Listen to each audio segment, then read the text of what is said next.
anniversary of Robert Burns' birthday on the 25th of January, I nearly said 1759, I think. And when he was 30, somebody he knew was writing a book which was full of drawings and engravings of buildings, Scottish buildings. And Burns said to him, "Why don't you include the old kirk at Alloway?" And the guy said, "Well, yeah, if you write something to go along with it." And I don't know if he expected maybe a few lines, like a wee poem on that side and the picture of the church. So Burns went away and he took a year to write this thing, which ended up being Tam Shanter. And instead of just a few lines, it came out at 232 lines. Or 228, because a friend of his asked him to miss out 2 lines because it wasn't very kind to lawyers and priests. He said, "Could you miss the lines out?" And he says, "Aye, no bother." So sometimes today you hear the 332. Today we're going to do the 328 just in case there's any lawyers or priests in the neighbourhood. And I thought maybe because it's quite long, I thought you might help me out a wee bit when I tell you. So I'm asking you to remember one line, and you probably already know it. It's the line about, it's what Tammy shouts out when he gets carried away and he can't help himself. Do you know the one I mean? Well done, Cutty Sam. That's it. He says, "Well done, Cutty Sam." So when it comes to that bit, I would like you to remember that line. So you'll need to listen hard all the way through because you never know when it's going to come. That's just a way of getting you to pay attention. So you can knit away as I tell you and drink your tea and so on. It doesn't bother me. It doesn't bother me. But anyway, so this is a tale. It's a spooky tale. The tale of Tam Shanter. Hope I can remember it.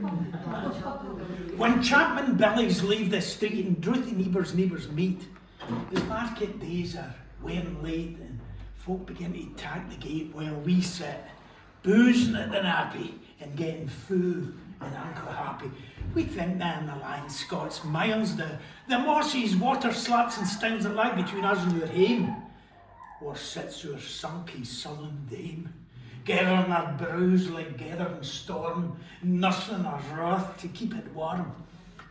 This truth found honest Tam Shanter as he for ere a night did canter, oh dear, when there are tune surpasses for honest men and bonny lasses.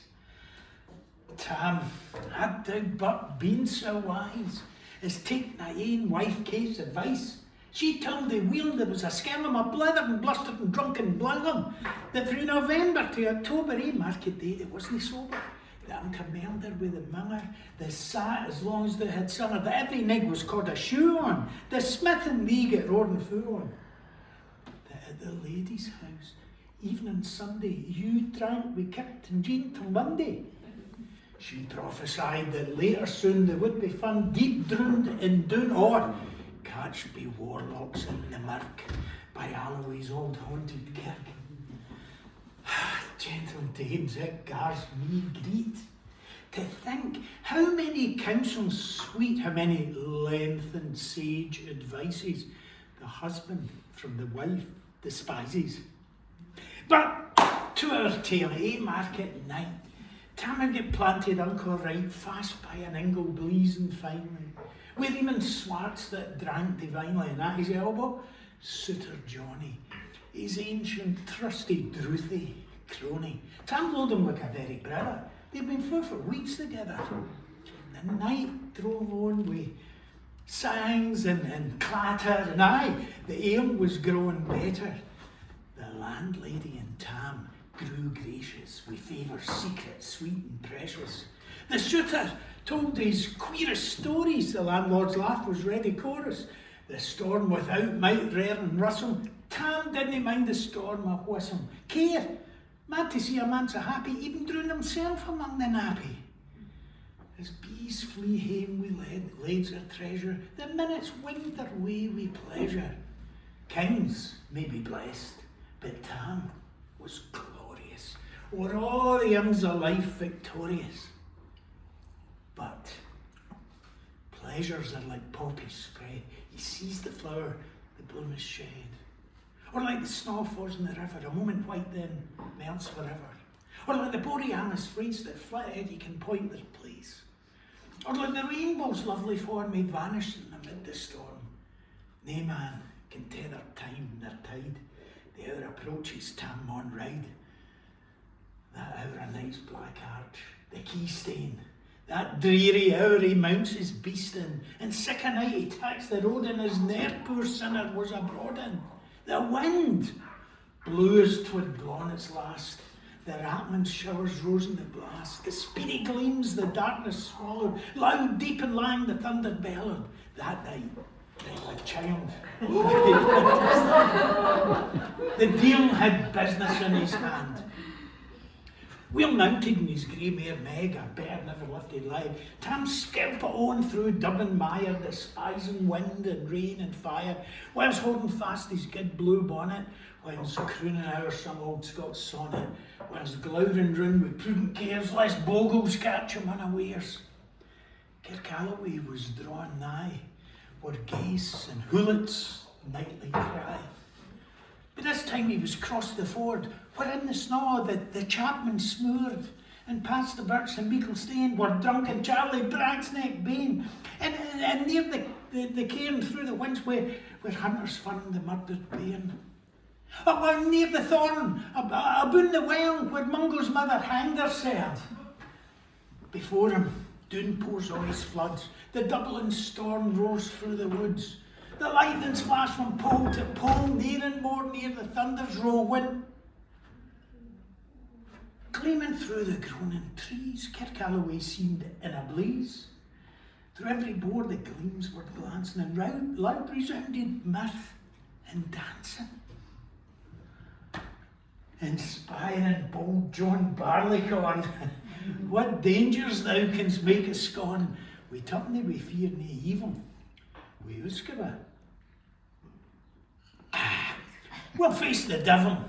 The Scots they reamed in Tammy's noddle, fair play, he cared nae deals a boddle, but Maggie stood, right sair astonished, till by the hand and heel admonished, she ventured forward in the light, and wow, Tam saw an unco sight.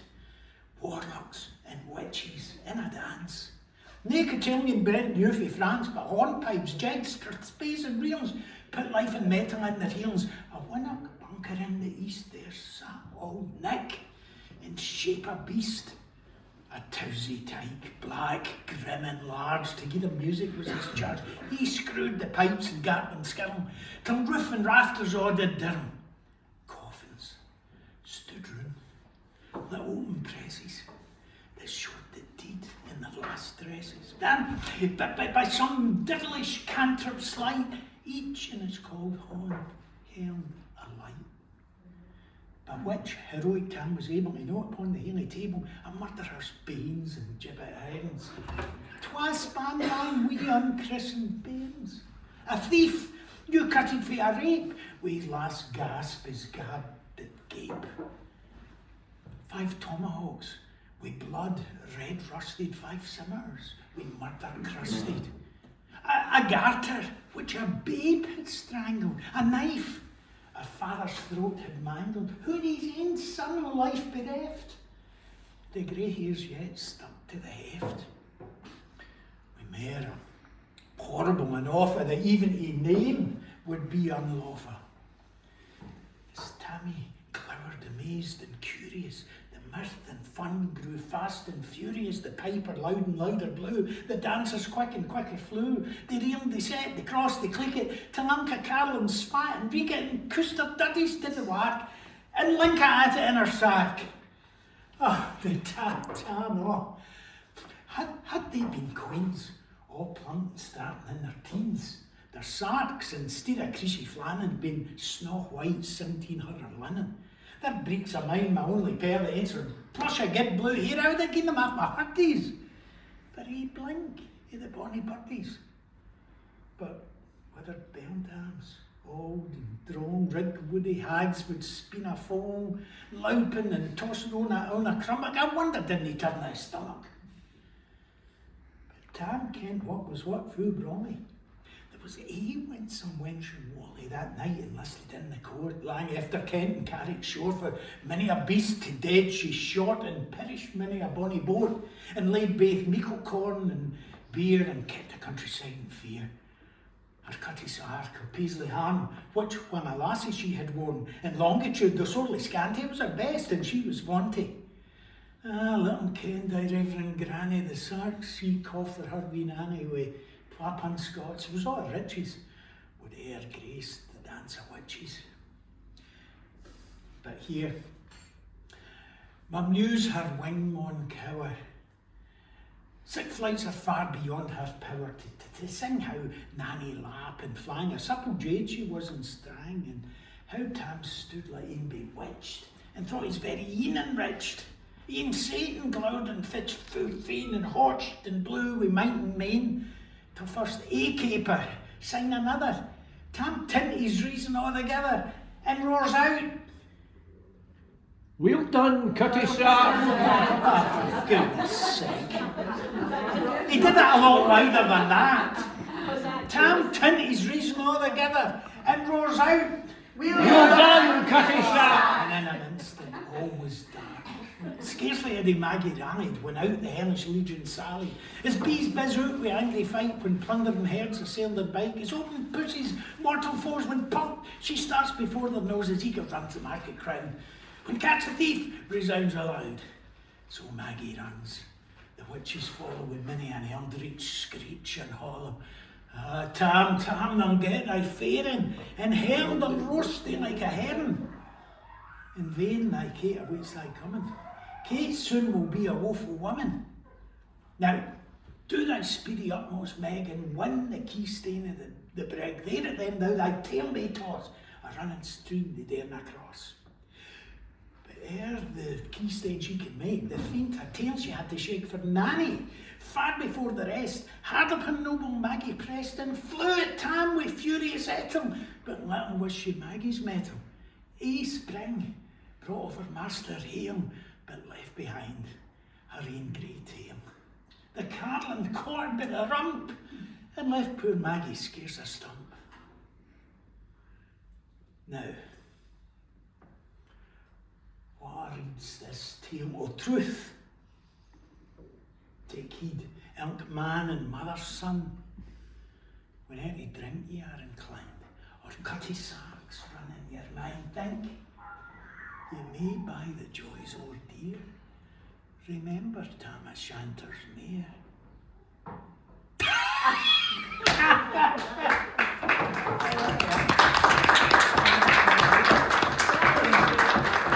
Thank you. A wee codicil to that tale of a tale. About 70 years after Burns' death, a ship was built at Dumbarton on the Clyde, and the owners called it the Cutty Sark. I don't know why they chose that name for a ship, and it was to do the tea trade between Britain and China. And the Mr. Willis who owned it decided that for the figurehead, who better than Nanny the Witch? But and sure enough, that's what happened. They put Nanny on the front as the figurehead. She's dressed in a long robe, however, no a Cutty Sark. But the point of it is, she's like this, and you can see Maggie's tail still hanging. It's you can see it. You can look on the internet. It's it's Greenwich. Greenwich, that's it. Yeah, and the recently I haven't seen it. Well, I saw it before. It was what do you call it? Renovated. Restored it. I saw it years ago. When it was still in the water, but they've lifted it out of the water, and you can actually walk underneath it and everything. They had a fire, I think, as well. It's what? There was a big fire. I saw it before the big fire, and but it's quite a sight to see. So anyway, that's the tale of Tam Shanter, and I hope you enjoyed it. Thank you.